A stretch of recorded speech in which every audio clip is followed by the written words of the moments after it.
Om Sai Nadhaya Namaha. Chapter 7. Wonderful Incarnation. Behavior of Sai Baba. His yogic practices. His all-pervasiveness and mercy. Leper devotee service. Master Kaparde's plague case. Going to Pandharpur. Wonderful Incarnation. Sai Baba knew all yogic practices. He was well versed in the 6 processes, including Dauti, Kanda Yoga, that is, separating his limbs and joining them again, and Samadhi, etc. If you thought that he was a Hindu, he looked like a Yavan. If you thought him to be a Yavan, he looked like a pious Hindu. No one definitely knew whether he was a Hindu or a Mohammedan. He celebrated the Hindu festival of Ram Navami with all due formalities and at the same time permitted the sandal procession of the Mohammedans. He encouraged wrestling bouts in this festival. When the Gokulashtami came, he got the Gopal Kala ceremony duly performed, and on Eid festivals, he allowed the Mohammedans to say their prayers in his masjid. Once during a Muharram festival, some Mohammedans proposed to construct a tajia or tabut in the masjid, keep it there for some days, and afterwards take it in procession through village. Sai Baba allowed the keeping of the tabut for 4 days, and on the 5th day got it removed from the masjid without the least compunction. If we say that he was a Mohammedan, his ears were pierced. If you think that he was a Hindu, he advocated the practice of circumcision.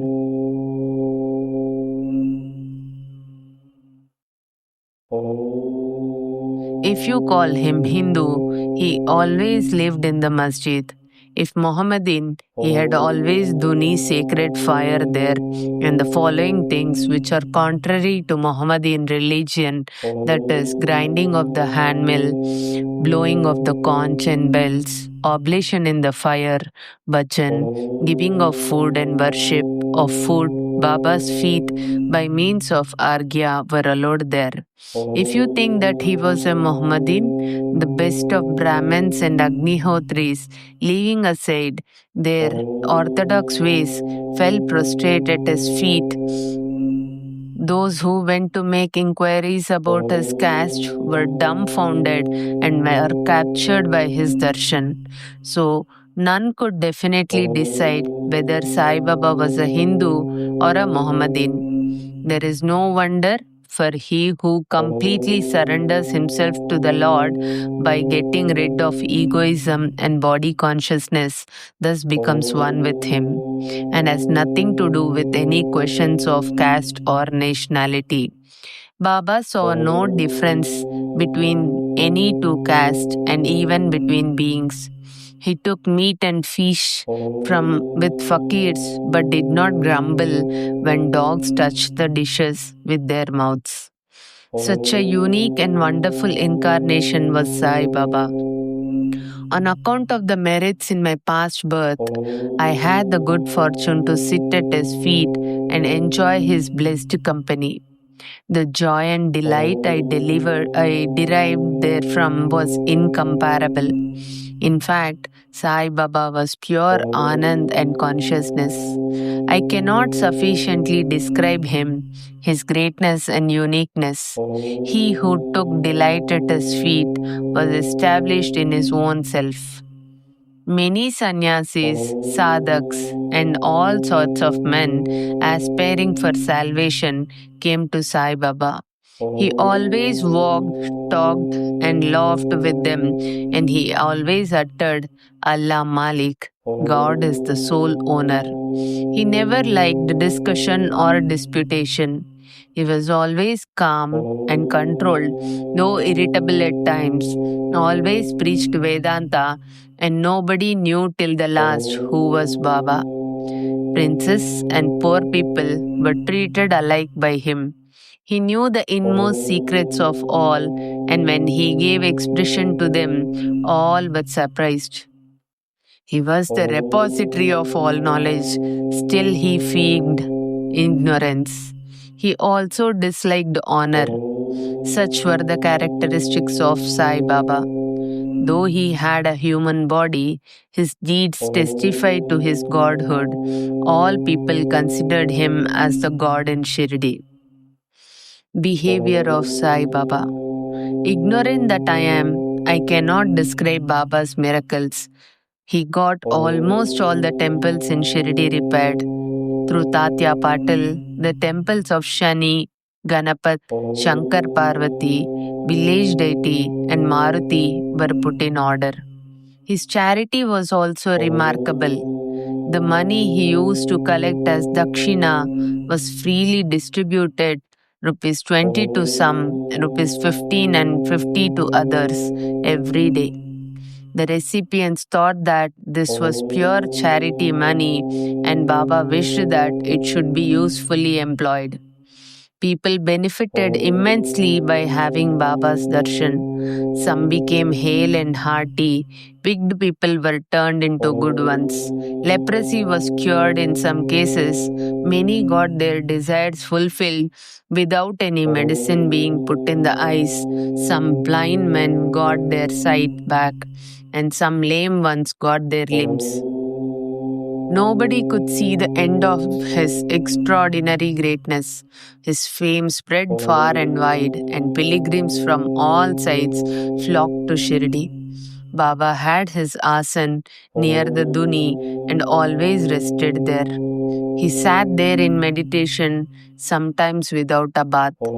He used to tie a small white turban on his head and wear a clean dhota around his waist and a shirt on his body. This was his attire in the beginning. He first practiced medicine in the village. He examined patients and gave medicines. He was always successful and he became famous as a Hakim. A curious case may be narrated here. One devotee had his eyes quite red and swollen. No doctor was available in Shirdi. The other devotees took him to Baba. In such cases, other doctors would use ointments, anjans, cow's milk, and camphorated drugs, etc.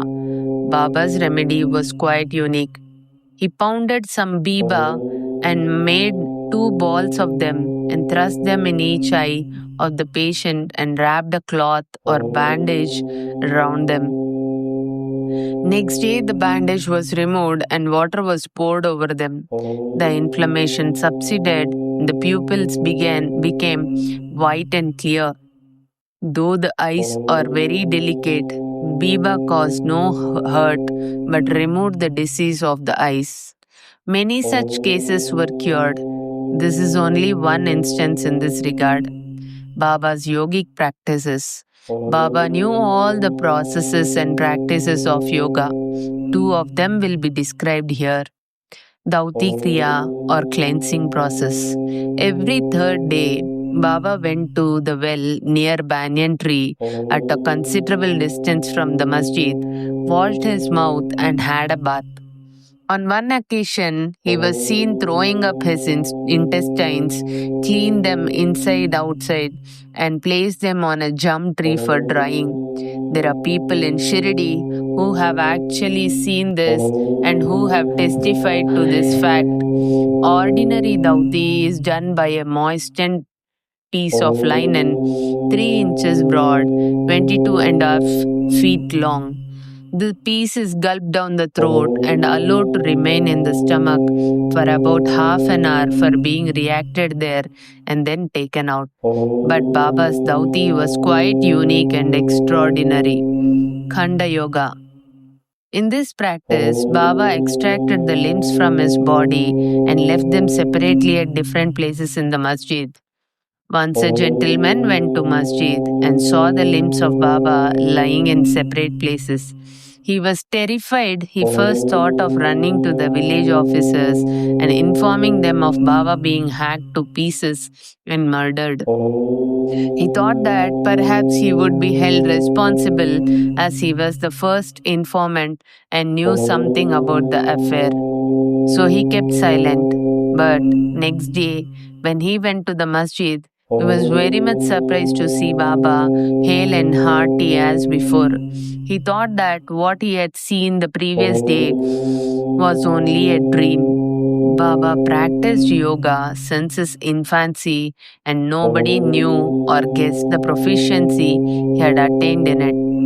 He charged no fees for his cures, became renowned and famous by virtue of his merits, gave health to many a poor and suffering person. This famous doctor of doctors cared not for his interests, but always worked for the good and welfare of others, himself suffering unbearable and terrible pain many a time in the process. One such instance I will relate now, which will show the all pervasiveness and the most merciful character of Sai Baba. Baba's all pervasiveness and mercy. In the year 1910, Baba was sitting near the Duni on Diwali and warming himself. He was putting firewood into the Duni, which was burning brightly. A little later, instead of pushing logs of wood, Baba pushed his arms into the Duni. His arm was scorched and burnt. This was noticed by the errand boy Madhav and also by Madhav Rav Deshpande Shama. They at once ran to Baba, and Madhavrao clasped Baba by his waist from behind and dragged him forcibly backward and asked, Deva, why you have done this? Then Baba came to his senses and replied, the wife of a blacksmith at some distant place was working the bellows of a furnace. Her husband called her. Forgetting that her child was on her lap, she got up hastily and the child slipped into the furnace.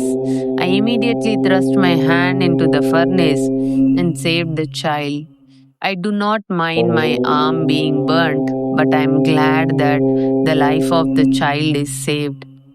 Leper devotee service. On hearing the news of Baba's hand being burnt from Madhavrao Deshpande, Mr. Nana Sahib Chandorkar, accompanied by the famous doctor Paramanand of Mumbai with his medical outfit consisting of ointments, lint, and bandages, etc., rushed to Shirdi and requested Baba to allow Dr. Paramanand to examine the arm and dress the wound caused by the burn. This was refused. Ever since the burnt arm was dressed by Bagoji Shinde, a leper devotee. His treatment consisted in massaging the burnt part with ghee and then placing a leaf over it and bandaging it tightly. Mr. Nana Sahib Chandorkar solicited Baba many a time to unfasten the bandages, get the wound examined, dressed, and treated by Dr. Paramanand with the object that it may heal fast. Dr. Paramanand himself made similar requests, but Baba postponed it by saying that Allah was his doctor and did not allow his arm to be examined. Dr. Paramanand's medicines were not exposed to the air of Shirdi and they remained intact, but he had the good fortune of getting a darshan of Baba. Bhagoji was allowed to treat the hand daily. After some days, the arm healed and all were happy. Still, we do not know whether any trace of pain was left or not. Every morning, Bagoji went through his program of untying the bandages, massaging the arm with ghee, and tightly bandaging it again. This went on till Sai Baba's Samadhi. Sai Baba, a perfect Siddha as he was, did not really want this treatment, but out of love for his devotee, he allowed the Upasana service of Bagoji to go on uninterrupted all along. When Baba started for Lindi, Bagoji held an umbrella over him and accompanied him. Every morning, when Baba sat near the post close to the Duni, Bhagoji was present and started his service. Bhagoji was a sinner in his past birth. He was suffering from leprosy. His fingers had shrunk, his body was full of pus and smelling badly. Though outwardly he seemed to so unfortunate, he was really very lucky and happy, for he was premier servant of Baba and got the benefit of his company. Master Kaparde's plague case. I shall now relate another instance of Baba's wonderful Leela. Mrs. Kaparde, the wife of Mr. Dada Saheb Kaparde of Amaravati, was staying at Shirdi with her younger son for some days. One day, the son got high fever, which further developed into bubonic plague. The mother was frightened and felt most uneasy. She thought of leaving the place for Amaravati and went near Baba in the evening. When he was coming near the Vada in his evening rounds for asking his permission, she informed him in a trembling tone that her dear younger son was down with plague. Baba spoke kindly and softly to her, saying that the sky is beset with clouds, but they will melt and pass off, and everything will be smooth and clear. So saying, he lifted up his kafni to the waist and showed to all present four fully developed buboes as big as eggs, and added, "See how I have to suffer for my devotees. Their difficulties are mine." Seeing this unique and extraordinary deed, the people were convinced as to how the saints suffer pains for their devotees. The hearts of the saints is softer than wax, is soft in and out as butter. They love their devotees without any idea of gain and regard them as their true relatives. Going to Pandharpur. I shall now close this chapter after relating a story illustrating how Sai Baba loved his devotees and anticipated their wishes and movements. Mr. Nana Sahib Chandorkar, who was a great devotee of Baba, was Mamaltadar at Nandarbar in Kandesh. He got an order of transfer to Pandharpur. His devotion to Sai Baba bore fruit as he got an order to go and stay at Pandharpur, which is regarded as the Bhu Vaikunta, heaven on the earth. Nana Sahib had to take immediate charge, so he left for the place without even writing or informing anybody at Shirdi. He wanted to give a surprise visit at Shirdi, his Pandharpur, see and salute his Vitobha, and then proceed further. Nobody knew of Nana Sahib's departure for Shirdi, but Sai Baba knew all about this, as his eyes were everywhere. As soon as Nana Sahib approached Nimgaon, a few miles from Shirdi, there was a stir in the masjid at Shirdi. Baba was sitting and talking with Mahalsapati, Appa Shinde, and Kashiram when he at once said, "Let us all four do some bhajan. The doors of Pandari are open. Let us sing merrily." Then they began to sing in chorus, the bhava of the song being, "I have to go to Pandharpur and I have to stay on there, for it is the house of my Lord." Baba sang and the devotees followed him. After a short while, Nana Sahib came there with his family, prostrated before Baba, and requested him to accompany them to Pandharpur and stay with them there. This solicitation was not necessary, as the devotees told Nana Sahib that Baba was already in the mood of going to Pandharpur and staying there. Hearing this, Nana Sahib was moved and fell at Baba's feet. Then, after getting Baba's permission, Udi, and blessings, Nana Sahib left for Pandharpur.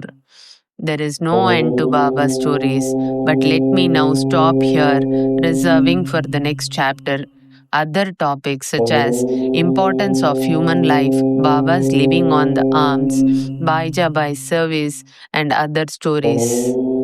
Bow to Sri Sai. Peace be to all.